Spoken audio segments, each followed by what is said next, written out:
سیاہ سائے کالے جادو کا آغاز۔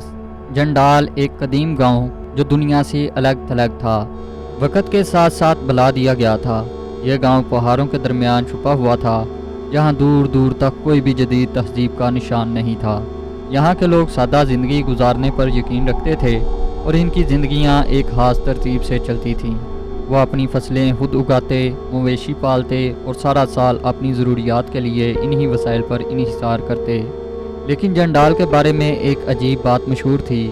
یہاں کے بزرگوں کا کہنا تھا کہ گاؤں کے ارد گرد کے جنگلات اور پہاڑیوں میں کچھ پر اسرار قوتیں بستی ہیں، جو صدیوں سے گاؤں کو اپنی حفاظت میں رکھے ہوئے ہیں۔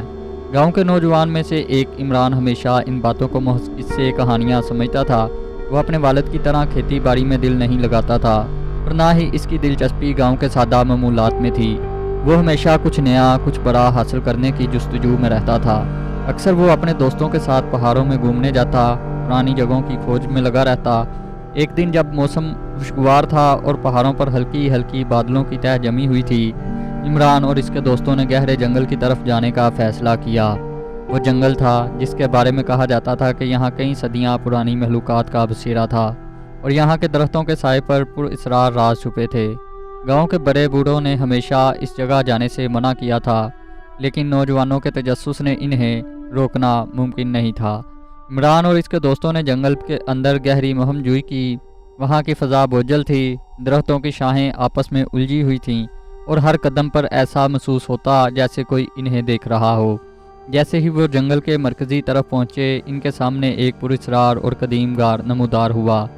غار کی دیواروں پر عجیب و غریب نقش و نگار بنے ہوئے تھے اور اس کے اندر سے سرد ہوا چل رہی تھی، جس میں ایک پراسرار سرگوشی کی آواز سنائی دے رہی تھی۔ دوست خوفزدہ ہو گئے اور واپس جانے کی بات کرنے لگے، لیکن عمران کا تجسس بڑھتا گیا۔ وہ غار کے اندر جانے کا فیصلہ کرتا ہے اور اس کے دوستوں نے اسے اکیلا چھوڑ دیا۔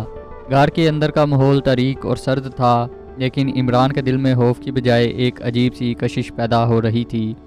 جیسے ہی وہ غار کے اندر پہنچا، اس کی نظریں ایک پراسرار کتاب پر پڑیں۔ یہ کتاب غبار میں لپٹی ہوئی تھی اور اس پر سونے کے حروف میں عجیب و غریب نشان کندہ تھے، جو اسے کسی عام کتاب سے منفرد بناتے تھے۔ عمران نے کتاب اٹھائی اور جیسے ہی اس نے اسے چھوا، ایک سرد جھونکا اس کے ارد گرد چکر کاٹنے لگا، جیسے کوئی قدیم روح اس کی موجودگی کو محسوس کر رہی ہو۔ عمران نے کتاب کو غور سے دیکھا۔ وہ جانتا تھا کہ یہ کوئی عام کتاب نہیں ہے۔ اس کتاب میں وہ راز تھے جنہیں صدیوں سے چھپایا جا رہا تھا، لیکن عمران کا دل اب اس پراسرار طاقت کی جانب مائل ہو چکا تھا۔ وہ کتاب کو اپنے ساتھ گھر لے آیا اور یہیں سے کالے جادو کی خوفناک داستان کا آغاز ہوا۔ گھر پہنچ کر عمران کتاب کو غور سے دیکھنے لگا۔ یہ کوئی عام کتاب نہیں تھی۔ اس کے صفحات پر عجیب و غریب علامتیں اور زبان لکھی ہوئی تھی جو اس کے لیے نامعلوم تھیں، لیکن جیسے ہی عمران نے کتاب کو کھولا، اس کے اندر کی تحریریں خود بخود اس کے ذہن میں واضح ہونے لگیں۔ عمران کو ایسا محسوس ہوا جیسے کتاب میں چھپے ہوئے الفاظ خود ہی اس کے ذہن میں اترنے لگے ہوں۔ یہ الفاظ پراسرار اور غیر معمولی تھے اور ان میں ایک خاص کشش تھی جو عمران کو اپنی طرف کھینچ رہی تھی۔ پہل عمران نے کتاب میں دی گئی ہدایات کے مطابق چند چھوٹے جادوئی عمل کیے۔ وہ ایک ایسا عمل تھا جس سے چھوٹی چھوٹی چیزیں غائب ہو کر دوبارہ ظاہر ہو جاتی۔ عمران نے یہ جادو اپنے دوستوں کے سامنے کیا اور وہ سب حیران رہ گئے۔ لوگ عمران کو اب مختلف نظر سے دیکھنے لگے اور اس کی نئی طاقت کی تعریف کرنے لگے، لیکن عمران کے دل میں ایک عجیب سی بے چینی پیدا ہونے لگی۔ اسے چھوٹے موٹے جادوئی کام بے معنی لگنے لگے اور وہ کچھ بڑا کرنے کا سوچنے لگا۔ کتاب میں کالے جادو کی انتہائی طاقتور رسمیں موجود تھیں جنہیں انجام دینے کے لیے محسوس وقت اور جگہ کا تعین ضروری تھا۔ ان رسموں کے بارے میں لکھا تھا کہ انہیں انجام دینے سے انسان لامحدود طاقت حاصل کر سکتا ہے، لیکن ان رسموں کی قیمت بہت بھاری تھی۔ ایک رات جب آسمان پر مکمل چاند تھا، عمران نے کتاب میں موجود ایک انتہائی خطرناک جادوئی عمل کرنے کا فیصلہ کیا۔ یہ عمل ایک پراسرار اور شیطانی طاقت کو بلانے سے متعلق تھا جو اسے لامحدود طاقت دے سکتی تھی۔ عمران نے اس رسم کو انجام دینے کے لیے ایک محسوس جگہ کا انتخاب کیا۔ یہ وہی قدیم غار تھا جہاں سے اس نے کتاب حاصل کی تھی۔ عمران رسم کی تیاری میں مصروف ہو گیا۔ وہ کتاب میں دی گئی ہدایات کے مطابق محسوس علامتیں زمین پر کھینچنے لگا اور پھر محسوس جادوئی الفاظ پڑھنے لگا۔ جیسے جیسے وہ الفاظ ادا کرتا گیا، ہواؤں کا دباؤ بڑھتا گیا اور ارد گرد کی فضا میں ایک عجیب سی بھاری پن محسوس ہونے لگا۔ اچانک غار کے اندر ایک سیاہ دھوئیں کا بادل نمودار ہوا اور عمران کو ایسے محسوس ہوا جیسے وہ کسی اور دنیا میں داخل ہو گیا ہو۔ اس کے سامنے ایک مخلوق کا سایہ نمودار ہوا جس کے جسم سے خوفناک سیاہ روشنی نکل رہی تھی۔ وہ مخلوق کسی شیطان سے کم نہیں لگ رہی تھی، لیکن اس کی آنکھوں میں ایسی طاقت تھی جو عمران کو اپنی طرف کھینچ رہی تھی۔ مخلوق نے عمران سے بات کی اور کہا، میں تمہیں وہ طاقت دے سکتی ہوں جس کا تم نے کبھی خواب میں بھی نہیں سوچا ہوگا، لیکن اس کی قیمت تمہاری روح ہوگی۔ عمران کو اپنی روح کی قیمت کا علم تھا، لیکن اس وقت اس کا ذہن طاقت کے نشے میں اندھا ہو چکا تھا۔ وہ اس خطرے کو سمجھ نہیں پایا اور مخلوق کے ساتھ معاہدہ کر لیا۔ جیسے ہی معاہدہ مکمل ہوا، مخلوق نے عمران کو اپنی طاقت منتقل کر دی اور اس کے بعد سیاہ دھوئیں میں تحلیل ہو کر غائب ہو گئی۔ عمران اب طاقتور ہو چکا تھا۔ وہ اپنے جادوئی عمل سے گاؤں کے لوگوں پر حاوی ہونے لگا۔ گاؤں والے پہلے عمران کے اس جادو کو حیرت کی نظر سے دیکھتے اور کچھ لوگ اسے نعمت سمجھتے۔ عمران نے گاؤں والوں کے مسائل حل کرنے میں مدد دی۔ وہ بیماریوں کو شفا دیتا، فصلوں کو بڑھاتا اور گمشدہ چیزوں کو واپس لاتا۔ لوگ اس کی تعریف کرنے لگے اور عمران کے دل میں فخر کا جذبہ بڑھتا گیا۔ لیکن جیسے جیسے وقت گزرتا گیا، گاؤں میں عجیب و غریب واقعات پیش آنے لگے۔ گاؤں کی فصلیں اچانک سوکھنے لگیں، جانور بغیر کسی وجہ کے مرنے لگے اور لوگوں کے بیچ بے چینی اور خوف کی کیفیت بڑھنے لگی۔ گاؤں کے بزرگوں نے محسوس کیا یہ سب کالے جادو کا نتیجہ ہے، لیکن عمران کو یقین تھا کہ یہ سب محض اتفاقات ہیں۔ عمران کی طاقت بڑھتی جا رہی تھی اور ساتھ ہی اس کے اندر حرص کا جذبہ بھی بڑھتا گیا۔ وہ مزید طاقت حاصل کرنے کے لیے کتاب کی مزید پیچیدہ رسموں کا مطالعہ کرنے لگا۔ گاؤں کے بزرگوں میں سے ایک حضرت حارث، جنہیں قدیم جادوئی علوم اور تاریخ کا گہرا علم تھا، جلد ہی عمران کی حقیقت کو سمجھ گئے۔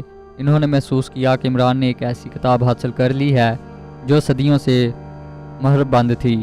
حضرت حارث جانتے تھے کہ یہ کتاب ایک ایسی شیطانی طاقت کو آزاد کر سکتی ہے جو پورے گاؤں کے لیے خطرہ بن سکتا ہے۔ حضرت حارث نے عمران سے ملنے گئے اور اسے سمجھانے کی کوشش کی کہ وہ جس کتاب کا استعمال کر رہا ہے وہ انتہائی خطرناک ہے۔ انہوں نے عمران کو بتایا یہ کتاب ایک قدیم جادوگر نے تخلیق کی ہے۔ حضرت حارث، جن کی عمر کے ساتھ ساتھ علم بھی بے حد تھا، انہوں نے عمران کے سامنے ایک پرانی داستان بیان کی۔ وہ بولے، یہ کتاب تمہارے ہاتھوں میں ایک عام کتاب نہیں، بلکہ اسے صدیوں پہلے ایک عظیم جادوگر ظالم النجار نے تخلیق کیا تھا، جو اپنی طاقتوں کے ذریعے دنیا پر قبضہ کرنا چاہتا تھا۔ ظالم النجار کے کالے جادو نے بے شمار لوگوں کی زندگیوں کو تباہ کر دیا تھا اور اس کی طاقتیں اتنی شدید تھی کہ دنیا کے کئی عاملوں نے مل کر اسے شکست دی، لیکن وہ اسے مکمل طور پر مٹا نہ سکے۔ وہ اس کتاب کو ہمیشہ کے لیے قید کرنے میں کامیاب ہوئے اور اس پر ایک غار میں مہر لگا کر چھپا دیا تاکہ دوبارہ کوئی اسے نہ پا سکے۔ عمران، جو اب تک اپنے اندر کی طاقتوں سے مغرور تھا، حضرت حارث کی باتوں کو غور سے سنتا رہا، لیکن وہ تسلیم کرنے کے لیے تیار نہیں تھا کہ وہ جو کچھ کر رہا ہے وہ غلط ہے۔ حضرت حارث نے مزید کہا، تمہیں اس کتاب کے جادو کا علم ہے، لیکن تمہیں یہ نہیں معلوم کہ یہ جادو تم سے بھی زیادہ طاقتور ہے۔ یہ تمہاری روح کو تاریکی میں گھسیٹ لے گا اور تمہیں اس کی قیمت اپنی زندگی اور گاؤں کی سلامتی سے چکانی پڑے گی۔ لیکن عمران کے دل میں طاقت کی پیاس اتنی بڑھ چکی تھی کہ اس نے حضرت حارث کی باتوں کو سرسری طور پر سن کر نظر انداز کر دیا۔ اس کے دماغ میں ایک ہی بات گونج رہی تھی، وہ مزید طاقت حاصل کرے اور دنیا کے تمام لوگوں کو اپنے قدموں میں جھکا دے۔ حضرت حارث جانتے تھے کہ اب معاملہ بہت سنگین ہو چکا ہے اور عمران کو اس راستے سے واپس لانا مشکل ہو چکا ہے۔ عمران نے کتاب میں درج مزید پیچیدہ رسموں کو آزمانا شروع کر دیا۔ ہر رسم کے ساتھ اس کی طاقت بڑھتی گئی اور وہ ایک نہایت ہی خطرناک سطح پر پہنچ گیا تھا۔ اب وہ گاؤں کے حالات کو اپنی مرضی سے بدلنے لگا تھا۔ ایک وقت آیا کہ گاؤں والے اس سے خوفزدہ رہنے لگے۔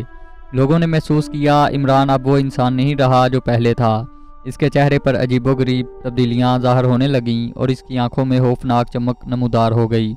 ایک دن عمران نے کتاب میں ایک انتہائی خطرناک اور تباہ کن رسم دیکھی۔ یہ رسم ایک شیطانی مخلوق کو مکمل طور پر دنیا میں لانے کا عمل تھا، جو نہ صرف لامحدود طاقت کا ذریعہ بن سکتی تھی، بلکہ دنیا کے تمام زندہ انسانوں کو اپنے زیر تسلط کرنے کی طاقت بھی رکھتی تھی۔ اس رسم کو انجام دینے کے لیے عمران کو مکمل چاند رات کا انتظار کرنا تھا، اور وہ جگہ جہاں یہ رسم انجام دینی تھی وہی غار تھی جہاں سے اس نے کتاب حاصل کی تھی۔ گاؤں میں عجیب و غریب واقعات بڑھتے جا رہے تھے۔ لوگوں کی فصلیں تباہ ہو رہی تھیں، پانی کے چشمے خشک ہو رہے تھے اور دن کے وقت بھی اندھیرا چھانے لگا تھا۔ گاؤں کے جانور بلا وجہ مرنے لگے تھے اور لوگوں کے خوابوں میں بھی عجیب اور ڈرونی مخلوقات نمودار ہونے لگی تھیں۔ حضرت حارث جانتے تھے کہ اب وقت ختم ہو رہا ہے۔ اگر عمران نے اس آخری رسم کو مکمل کر لیا تو وہ شیطان مخلوق دنیا میں قدم رکھ دے گی اور اس کا اثر پوری دنیا پر پھیل جائے گا۔ بالآخر وہ رات آ گئی جس کا عمران کو انتظار تھا۔ آسمان پر مکمل چاند چمک رہا تھا اور گاؤں کے اوپر سیاہ بادل منڈلا رہے تھے۔ عمران کتاب کے ساتھ غار کی طرف روانہ ہوا اور اس کے قدموں میں ایک عجیب سی تیزی تھی۔ جیسے ہی وہ غار کے قریب پہنچا، اس نے اپنی رسم کی تیاری شروع کر دی۔ کتاب میں دی گئی ہدایات کے مطابق اس نے محسوس جادوئی دائرہ کھینچا اور کچھ قدیمی اور نامعلوم الفاظ ادا کرنے لگا۔ حضرت حارث کو معلوم ہوا یہ عمران کی آخری کوشش ہوگی اور اگر وہ اسے روکتے نہیں تو گاؤں اور شاید پورا گاؤں ہی تباہی کی ضد میں آ جائے گا۔ وہ جلدی ہی سے غار کی طرف بڑھے اور اپنے ساتھ کچھ قدیم جادوئی آلات اور تعویذات لے کر، جنہوں نے کئی سالوں تک حفاظت کے لیے محفوظ رکھے تھے۔ حضرت حارث جانتے تھے کہ صرف ایک ہی راستہ باقی تھا، عمران کو کسی نہ کسی طرح اس رسم کو مکمل کرنے سے روکنا۔ جیسے ہی حضرت حارث غار کے قریب پہنچے، اندر سے عجیب و غریب آوازیں سنائی دینے لگیں۔ غار کے اندر کا ماحول تاریک اور خوفناک تھا۔ عمران رسم کے آخری مرحلے میں تھا اور غار کے اندر سیاہ دھوئیں کے بادل تیزی سے گھوم رہے تھے۔ حضرت حارث نے عمران کو پکارا، رک جاؤ عمران، تم نہیں جانتے تم کیا کرنے جا رہے ہو۔ عمران کی آنکھوں میں جنون تھا۔ وہ مسکرایا اور بولا، یہ میری قسمت ہے۔ اس نے کہا، حضرت حارث، میں دنیا کی سب سے بڑی طاقت حاصل کرنے جا رہا ہوں۔ حضرت حارث نے آخری کوشش کی اور کہا، یہ تمہاری طاقت نہیں، یہ تمہاری تباہی ہے۔ اس مخلوق کا مقصد صرف تمہیں برباد کرنا ہے۔ یہ تمہیں نہیں بلکہ تمہاری روح کو چاہتی ہے۔ لیکن عمران جو کالے جادو کی لذت اور طاقت میں ڈوبا ہوا تھا، حضرت حارث کی باتوں کو نظر انداز کرتے ہوئے رسم کو مکمل کرنے لگا۔ جیسے ہی عمران نے رسم کے آخری الفاظ ادا کیے، زمین ہلنے لگی اور غار کے اندر موجود درختوں کی شاخیں تیز ہوا میں جھولنے لگیں۔ غار کے اندر ایک زوردار دھماکہ ہوا اور ایک سیاہ روشنی کا طوفان اٹھا۔ اچانک ایک بہت بڑی خوفناک شیطانی مخلوق ظاہر ہوئی، جس کی آنکھوں میں ہونہار چمک تھی اور اس کا جسم سیاہ دھوئیں سے بنا ہوا تھا۔ مخلوق نے عمران کو مخاطب کرتے ہوئے کہا، تم نے مجھے بلا کر اچھا کیا انسان، اب تمہاری دنیا میری ہوگی اور تم میری مہر بنو گے۔ عمران جو اس کے لمحے تک خود کو ناقابل تسخیر سمجھ رہا تھا، اس مخلوق کی خوفناک شکل دیکھ کر پیچھے ہٹ گیا۔ اسے اچانک احساس ہوا کہ اس نے کیا غلطی کر دی ہے۔ مخلوق نے عمران کی طرف بڑھنا شروع کیا اور اس کے ارد گرد کا ماحول مزید تاریک ہو گیا۔ حضرت حارث نے فوراً اپنے آلات نکالے اور چند مقدس الفاظ کا ورد کرنے لگے۔ ان کے الفاظ نے ایک حفاظتی دائرہ بنایا جس سے مخلوق کچھ دیر کے لیے رک گئی۔ مخلوق نے غصے میں چیخ ماری، تم نہیں جانتے کہ تم نے کس سے مقابلہ کر رہے ہو، برے عامل۔ حضرت حارث نے اپنی ساری توانائی جمع کرتے ہوئے کہا، یہ دنیا تمہاری نہیں ہو سکتی اور میں تمہیں اس میں تباہی پھیلانے نہیں دوں گا۔ عمران کی آنکھوں میں خوف اور پچھتاوا تھا۔ اسے اب احساس ہو چکا تھا اس کی طاقت کی پیاس نے اسے کہاں پہنچا دیا ہے۔ حضرت حارث نے عمران کی طرف دیکھا اور کہا، تمہارے پاس اب بھی وقت ہے عمران، تمہیں اپنی غلطیوں کا ازالہ کرنا ہوگا اور یہ صرف تم ہی اس مخلوق کو روک سکتے ہو۔ عمران نے کتاب کو دیکھا جو اب اس کے ہاتھ میں جل رہی تھی اور پھر اس نے اپنی دل کی گہرائیوں سے ایک فیصلہ کیا۔ وہ جانتا تھا کہ اسے شیطانی مخلوق کو واپس بھیجنے کے لیے اپنی جان کی قربانی دینی ہوگی۔ وہ اپنی آخری توانائی جمع کرتے ہوئے کتاب کو مخلوق کی طرف پھینک دیا اور ایک جادوئی الفاظ کا زوردار نعرہ لگایا۔ اچانک مخلوق نے زور زور سے چیخنا شروع کر دیا۔ غار کے اندر کی ہوا رکنے لگی اور سیاہ دھوئیں کے بادل دھیرے دھیرے کمزور پڑنے لگے۔ عمران کی جان کی قربانی نے شیطانی مخلوق کو واپس اس کی تاریک دنیا میں بھیجنے کا عمل شروع کر دیا تھا۔ جیسے ہی عمران نے اپنی جان کی قربانی دی، غار کے اندر کی فضا ایک زوردار دھماکہ ہوا۔ شیطانی مخلوق زور زور سے چیخ رہی تھی، اس کی چیخوں میں شکست اور غصہ تھا۔ مخلوق کے ارد گرد سیاہ دھواں تیزی سے تحلیل ہونے لگا اور وہ آہستہ آہستہ اپنے آپ کو ختم ہوتا محسوس کرنے لگی۔ عمران کی قربانی نے اس شیطانی طاقت کو واپس اس جہان میں دھکیل دیا جہاں سے وہ آئی تھی۔ مخلوق کی آخری چیخ کے ساتھ غار کے اندر کا سارا اندھیرا غائب ہو گیا۔ وہ پراسرار ہوا اور سیاہ بادل جو گاؤں پر منڈلا رہے تھے اچانک چھٹ گئے۔ عمران کی زندگی نے اس کی طریق جادو کی لعنت کو ہمیشہ کے لیے ختم کر دیا تھا، لیکن اس کی قیمت بہت باری تھی۔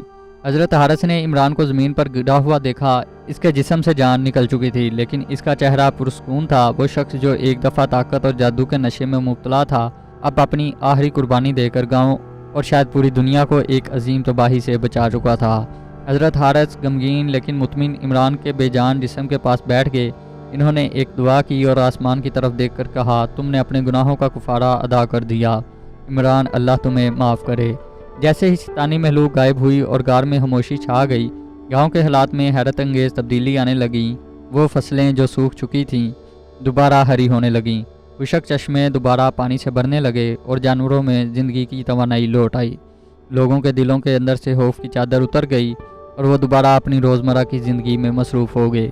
گاؤں والے جلد ہی حضرت حارث کے پاس آئے اور عمران کے بارے میں پوچھا۔ حضرت حارث نے انہیں عمران کی قربانی کی کہانی سنائی۔